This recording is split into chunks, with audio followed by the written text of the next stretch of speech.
Estás escuchando La Nación Podcast. A continuación, el equipo de revista Rolling Stone te cuenta la historia detrás de los vinilos clásicos del rock en Discos Esenciales.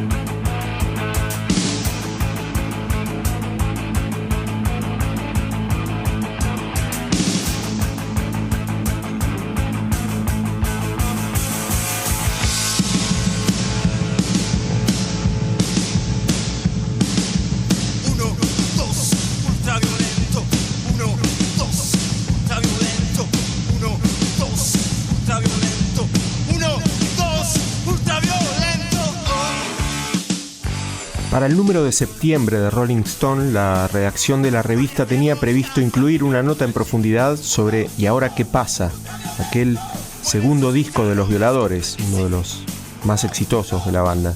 Habíamos preparado una historia de 6 páginas basada en los testimonios de los mismos músicos y otros personajes involucrados en esa grabación de 1985. Pero el viernes 13 de agosto nos enteramos de la muerte de Phil Challar, el cantante de Los Violadores y actualmente al frente de Pilsen. Hasta un día antes, Phil había estado comunicado con Fernando Fratantoni, el autor de la nota, dándole detalles de la grabación del disco, sus impresiones, sus recuerdos de esa época, todo con la mejor predisposición, tomándose el tiempo incluso para reflexionar sobre cada pequeño detalle del que le preguntábamos.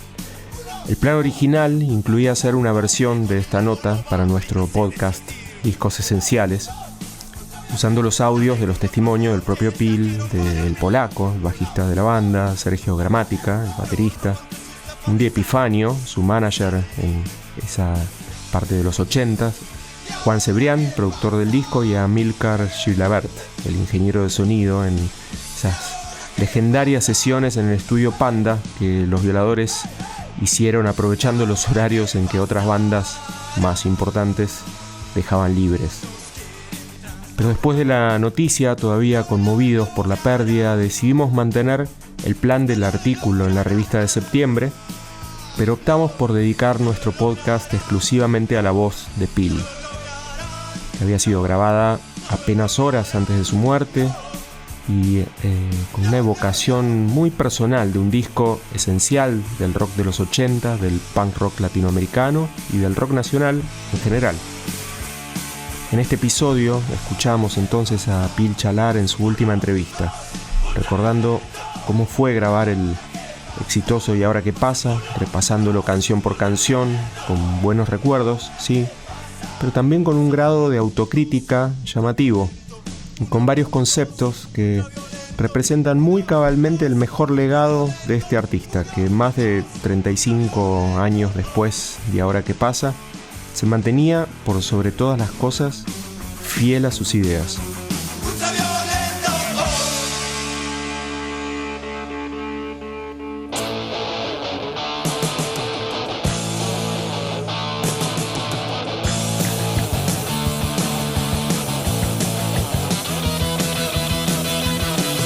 Hermosas tierras de amor y paz, hermosa gente y cordialidad, fútbol asado y vino, son los gustos del pueblo argentino. Bueno, el primer disco se grabó en un momento determinante de la historia argentina, que fue la Guerra de Malvinas. O sea, si había algo para fogonear más el espíritu que uno tenía en ese momento, ponerte más incendiario, era grabar el disco en Malvinas. Y ahí, durante Malvinas, se grabó entre fines de mayo y junio de 1982. Bueno, ahí quedó en stand-by durante año y medio largo. La mezcla fue en octubre del 82. Y bueno, un gran trabajo de Michel. Estudio de 8 canales, estudio chiquito, de 2 máquinas de 4. Pero nos las arreglamos bien. Ya habíamos grabado un demo nosotros de 4 canales. Y habíamos grabado un disco en vivo con un TEAC en 2 canales.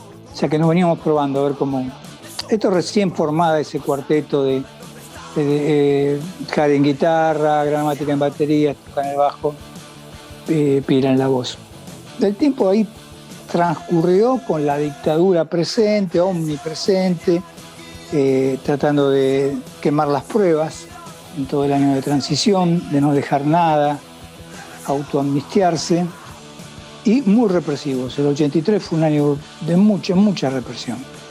El tiempo se nos hace, llega la democracia, 1984, pocas presentaciones del disco, más bien nos agarra una etapa donde la música era divertida, eran los twists, era todo Soda Stereo, Vitaminas, era todo diversión. Y esto era todo lo que venía de hace unos momentos, que era el proceso.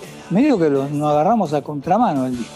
Lo que pasa es que el valor mismo del disco sirvió, no iba a ser un disco que al momento iba a gustar, sino que a los meses, a los 6, 7, 9, 12 meses ya nos dábamos cuenta que tocábamos en lugares de provincia de Buenos Aires llenos, y era por el disco. El 84 un gran destape, es el destape argentino, ¿no?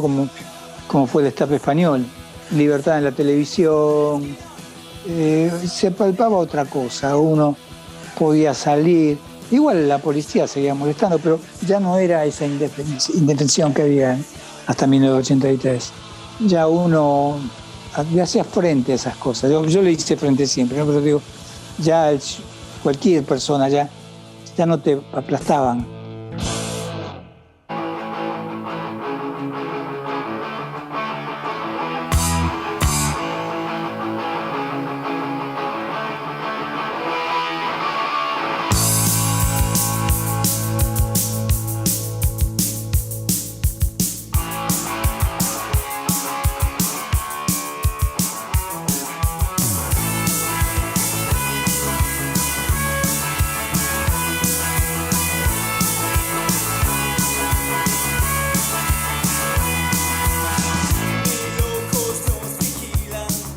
Nosotros ya veníamos tocando los temas de ¿Y ahora qué pasa? Desde 1982.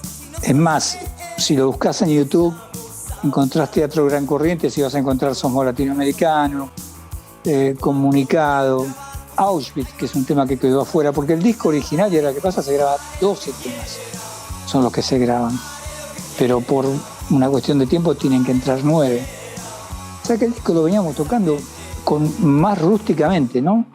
Lo veníamos tocando primero con Jari, que lo hacía más rústico, y después ya con Stuka y Jari. Una guitarra que soleaba y la de Jari que machacaba. Que me gustaba cómo sonaba de esa forma. Lo sentía más lleno yo la banda. Siempre me pareció así. Que Violador es una banda para dos guitarras. El 84 nos la pasamos tocando más o menos lo mismo. Y componiendo algún que otro tema nuevo, no mucho. Ya teníamos, nosotros cuando grabamos el primer disco teníamos para hacer 2 álbumes. Ya teníamos el suficiente material para 2, que eso es bueno también, porque vas fogoneando los temas en vivo. Y ahí pasamos a no tocar mucho en 1984 y pasamos sí al 85. Mundi nos dejó 6 meses que nos quedemos quietos y más o menos en abril de 1985 entramos a grabar. ¿Y ahora qué pasa? Recién empezamos a tocar en junio de 1985. Ya estuvimos desde el verano esos 6 meses sin tocar. Estuvimos ensayando mucho. Ya habíamos grabado un demo en un estudio de 24 canales, de 16. Cuando llegamos a Panda, para mí era la tecnología, era Star Wars eso. Era una nave espacial, 24 canales. Y yo no te digo que me achicó, pero yo no me sentí igual que grabando en 8. Porque grabando en 8 canales yo sentía que estábamos comprimidos y teníamos esa fuerza de estar así y de ir todo por un tubo. Cuando metimos los 24 canales me di cuenta que la banda se abría mucho. Por más que se grabó en piso, todos los temas se grabaron tocando la banda en vivo. Yo hacía las voces de referencia para que se fueran indicando, ¿no? Me pasó eso, de que la tecnología nos abrió mucho y ese tacho de esa época nos marca mucho como una banda ya influenciada, ya que no ejercía tanta influencia, sino que ya era influenciada por los sonidos de los 80. El touch, eso. No sé hasta qué punto. Yo guardo algo que imagino ese álbum grabado en 12 canales, en 3 máquinas de 4. Creo que tendría un bruto más fuerte, otro power. Sería distinto. Sí. No hubiera sido ni un cuarto exitoso de lo que fue este. Se fue un estudio, esto de Paraguas, estos estudios de los que hacen la tapa de rock, no me acuerdo ahora, pero era uno de los capos. No sé si era Andy Czerniawski, no creo que era otra gente. Bueno, sacamos fotos en Los Infinitos, muchas.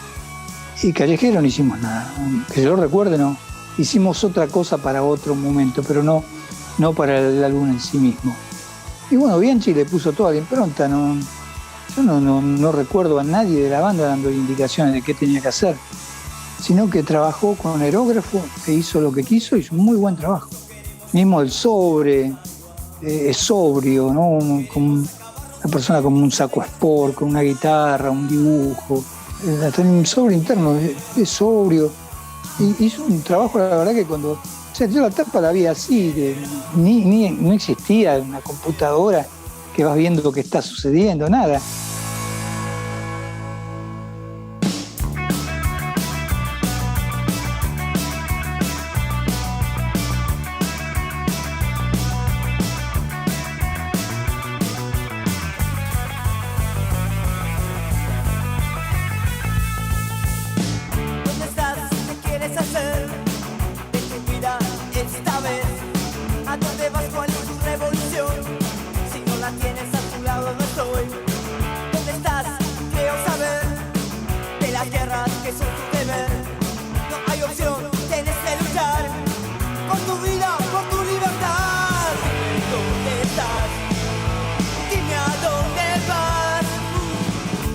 Este tema no lo tengo tanto, el tema es de Stuka, pero no lo tengo tanto de cuando lo empezamos a tocar. Creo que debe ser ya del último momento o lo empezamos a tocar en 1985, porque no lo recuerdo como de mucho antes, de mucho tiempo antes del disco.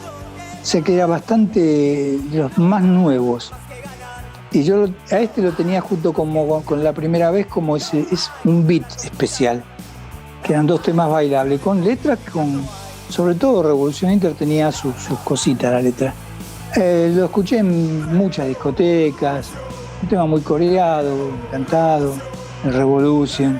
Capaz que estabas en una discoteca porque fuiste a tocar o te invitaron a una fiesta y pasaban ese tema.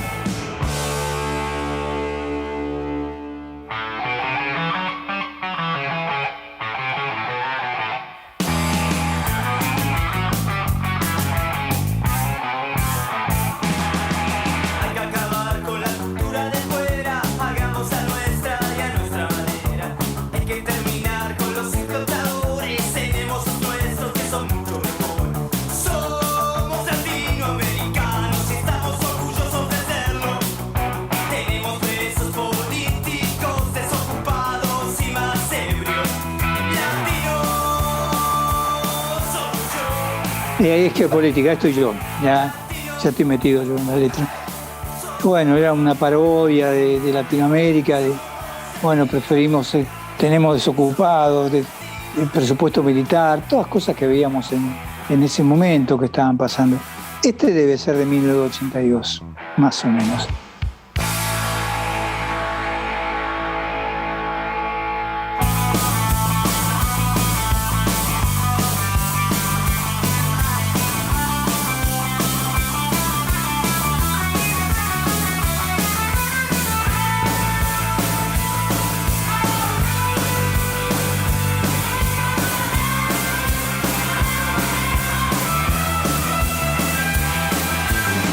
Tengo recuerdos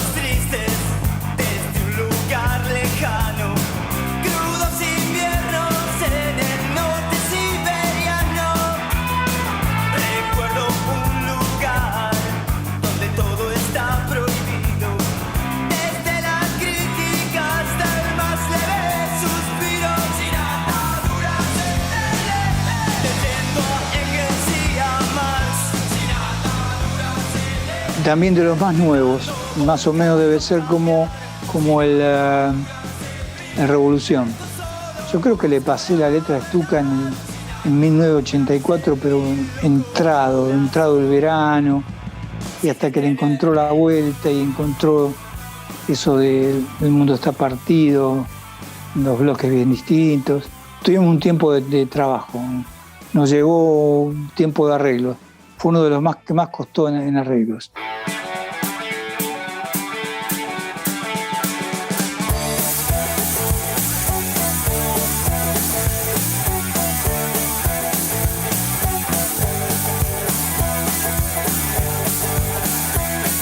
La gran batalla ha terminado, el pueblo convocado a la plaza ha llegado. Quiere saber cuál es la situación, pero este día al balcón nadie asomó. No, lo escribió Stuka, está estrenado el 9 de julio de 1982. O sea, no entró en el primer disco porque ya lo habíamos terminado de grabar. Uno quería volver, grabamos, pero no había medios técnicos ni económicos, porque ese tema es para el disco anterior.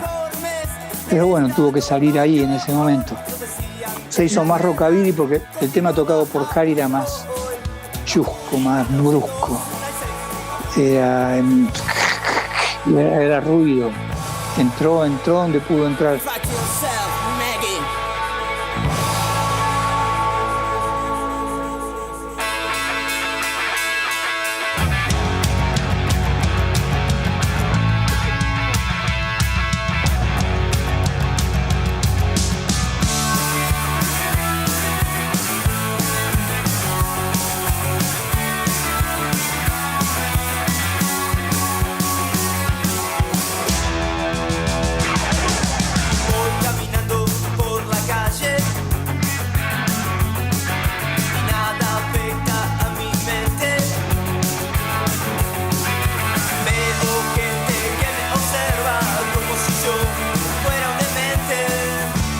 El tema de Harry, que quedó más pop, el tema era más sucio. Es un lindo tema hippie, Es el tema más hippie de los violadores, sí. Lo veníamos tocando y, no sé, cuando dijimos, ya te digo, grabamos 12 temas. Y este también. Y quizás, no sé qué primó para que quedara. El tema me gusta, pero quizás primó que si no... Nosotros no sabíamos si íbamos a sacar un maxi, porque esto era si el disco funciona, seguiremos adelante. Si no, banda al segundo disco que no funciona, banda cerrada mayormente. Y hay cientos de ejemplos en los 80 que sacaron 2 discos y nos dijimos, lo ponemos acá, que esté acá, porque era parte de lo que veníamos tocando.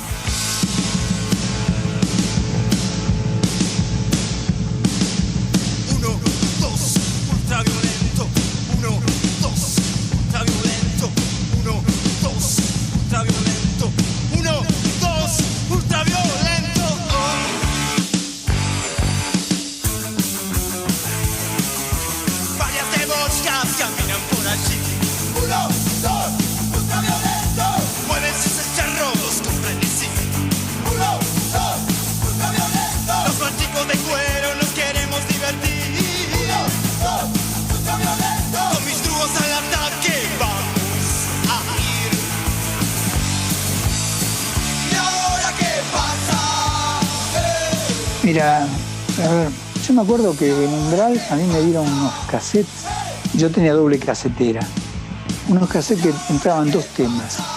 Yo copiaba 1 y 2, los cortaba y los pegaba y se los daba para difusión. Eran cassettes blancos. Ultraviolento no estaba ahí. Te digo, realmente no recuerdo qué temas eran. No recuerdo, donde sonó primero fue en el Submarino Amarillo. No recuerdo cuál fue el primer tema que escuché. Pero solo Ultraviolento, segundo lado B.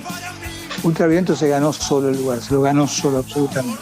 Es que no le teníamos fe tampoco nosotros. Pasó una cosa que nos favoreció, que ese año se estrenó La Naranja Mecánica.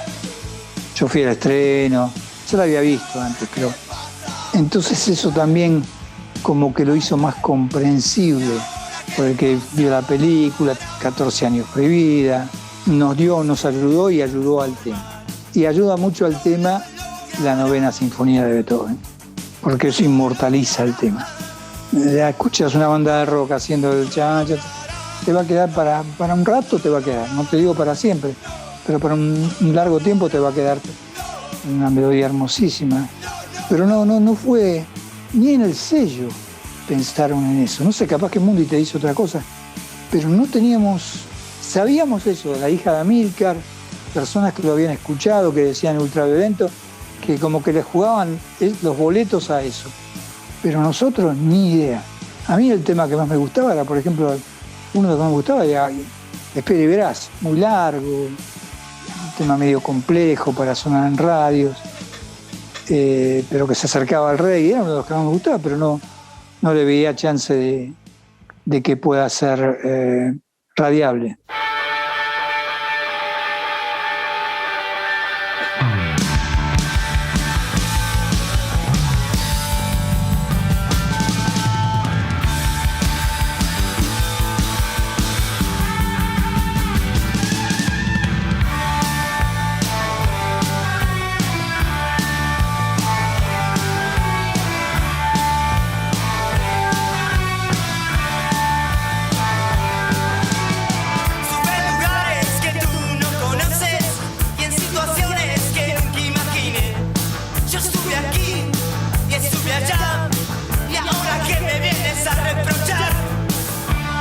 Nosotros sufrimos muchos arrestos durante los primeros años y eso yo lo escribí lo ideé estando en un calabozo tirado en el piso. Estuve en lugares, se lo cantaba a los punks, porque en un momento los punks que nos seguían empezaron a decir que nosotros éramos tipos que nos vendíamos al lucro, al bill metal, y el cuestionamiento de siempre. Y yo decía, bueno, vamos a ver cómo se acomodan los tantos. Espera y verás. El tiempo te lo va a decir. De qué lado está uno. Y uno como contaba, como que estuve en lugares que tú no conoces, situaciones que nunca imaginé. Después me gusta mucho la parte del reggae, ¿no? Que termina con un reggae. Y todo lo que hemos logrado fue por un precio muy caro.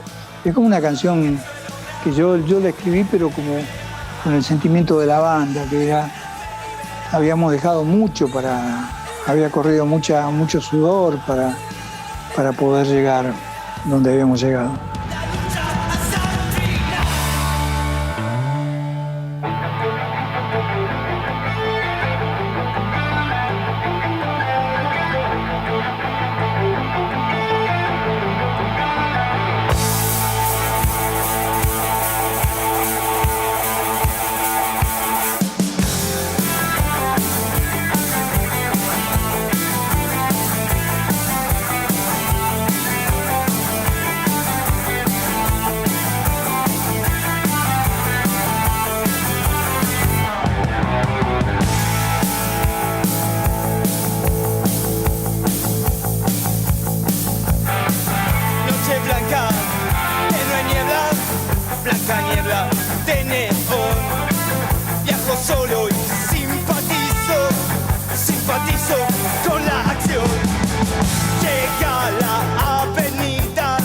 Y yo te cuento ya como cosas que pasaron. Hubo un corte de luz en un tema Nada y Nadie. Y cuando lo volvimos a reproducir, volvió la luz, se escuchaba el pic. Y Amílcar cortó tanto así, no sé, uno ignorante de eso, contó un tanto así de cinta, y lo empalmó y siguió el tema. Pero ese es un tema de Michel, con música de Stuka, que les quedó afuera de un disco que hicieron ellos en el año 84, a toda máquina. Y les quedó afuera y cuando lo escuchamos nosotros dijimos, vamos a hacerlo. Creo que fue el último de los que entró al disco.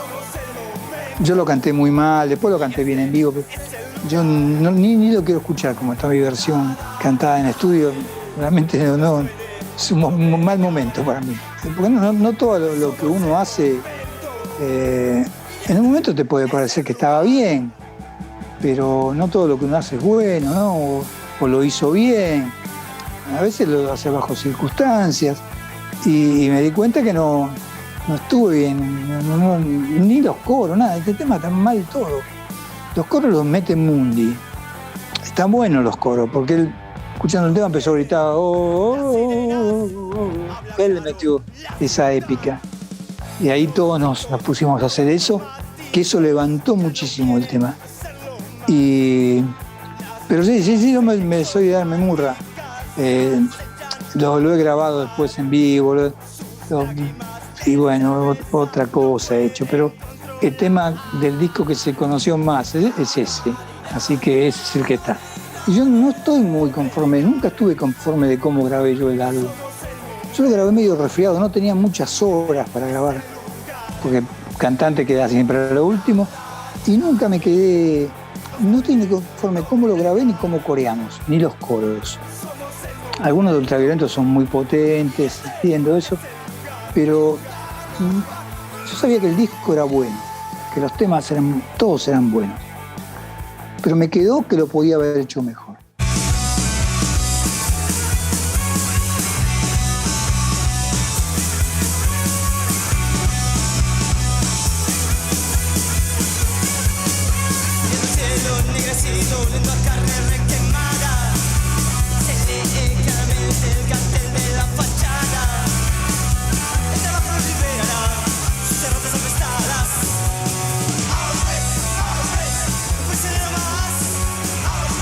Después salió el maxi.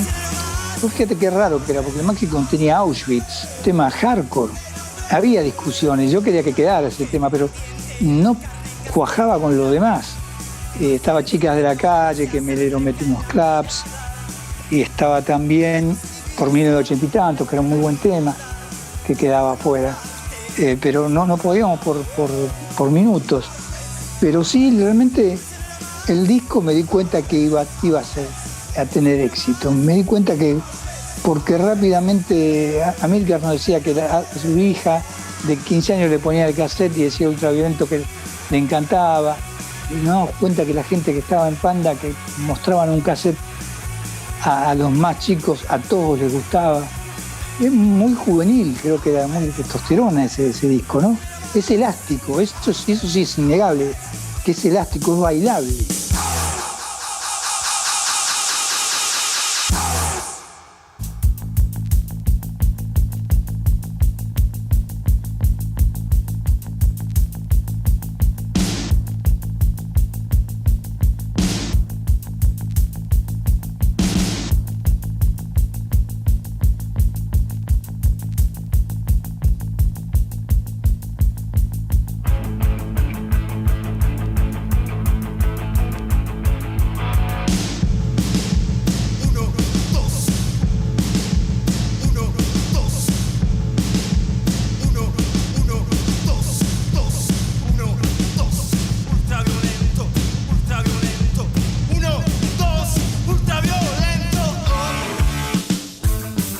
Tanto Katy Aleman como Omar, bueno, trajeron esos televisores blanco y negros, los pusieron con el vertical en el escenario y ahí filmamos una parte del video Ultraviolento.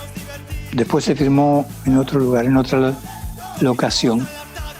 Y el show que le sigue a ese es en junio del 1986, que es la presentación del maxi 1-2 Ultravioladores, ya con un Palladium agotado, ya con una banda en crecimiento. Que el LP reafirma más la entrada del grupo en discotecas. Y bueno, y tira, como dijimos, un EP, tira canciones nuevas, va adelantando lo que se viene, que estábamos grabando, que era Fuera del Sector, que va a ser otro cambio en la banda, otro cambio musical. Vamos por otro camino. Ya el camino de Ahora que Pasa como que quedó ahí y llegaba el de Fuera del Sector. Recuerdo algo, mi tía, pobrecita, estaba una persona joven, 50 y pico de años, tenía cáncer. Tenía cáncer terminal. Yo le iba a visitar ¿cómo se llama? Al bancario, al Hospital Español, iba. Después ya estaba, en los últimos momentos estaba en su casa. Y yo me acuerdo que me dieron la tapa del disco. Mi papá se había enfermado también. Tuvo un invierno, una serie, había estado con mi viejo en una guardia, tuve una noche, volví con mi viejo y fui a lo de mi tía y me habían dado, en ese interín, no sé cómo, tenía la tapa del disco de Ahora qué pasa. Y se la mostré a mi tía. Y mi tía, me acuerdo que entre estos ojos de morfina se quedó mirándola. Y es algo que me impactó, porque es como que le estaba mostrando, mira, porque ella sabía que estaba en la música de un disco, ya sabía todas esas cosas, y le estaba mostrando el nuevo álbum. Me queda como una anécdota de humanista, ¿no?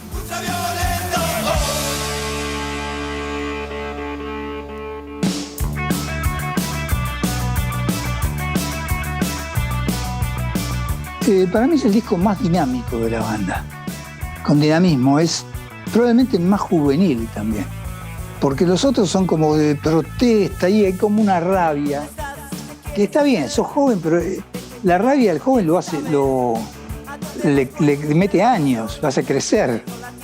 Y esto lo veo como con letras con rabia, porque las hay, pero distintas, dentro de otro marco.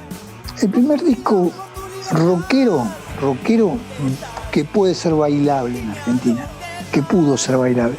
Porque otros discos son pop rock. Este es un disco porque el disco es rockero. No sé, tiene cosas de punk, tiene cosas de Billy Idol, tiene cosas de un montón de artistas. Pero es un disco rockero pero bailable, por algo entró en las discotecas. Y lo tomo como un álbum muy querido, me gusta, no suelo escucharlo. Lo tengo la edición vieja de vinilo, cuando llegue a Buenos Aires tendré la nueva. En realidad no soy de escuchar prácticamente nada de Los Violadores. Ya, escucho mi último disco de Pilsen de vez en cuando y nada más. No soy de escuchar cosas que he hecho. Pero si estoy en una fiesta vintage y sale Revolución o Somos Latinoamérica, y me mueve el pie, me lo sigue moviendo. Y eso es muy, muy importante. Y si moves el pie y escuchas un poquito, te va a mover alguna idea todavía. Decir, mirá, estos tipos en esos años estaban con estas cosas.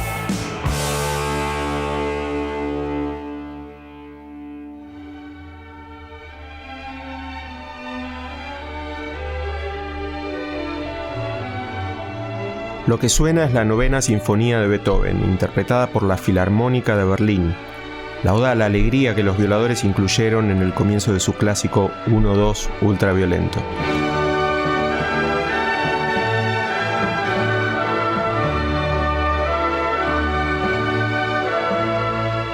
Y esto fue el tercer episodio de la segunda temporada de Discos Esenciales, el podcast de la revista Rolling Stone, con producción y entrevistas de Fernando Fratantoni, edición de Leo Fernández y narración de Daniel Flores.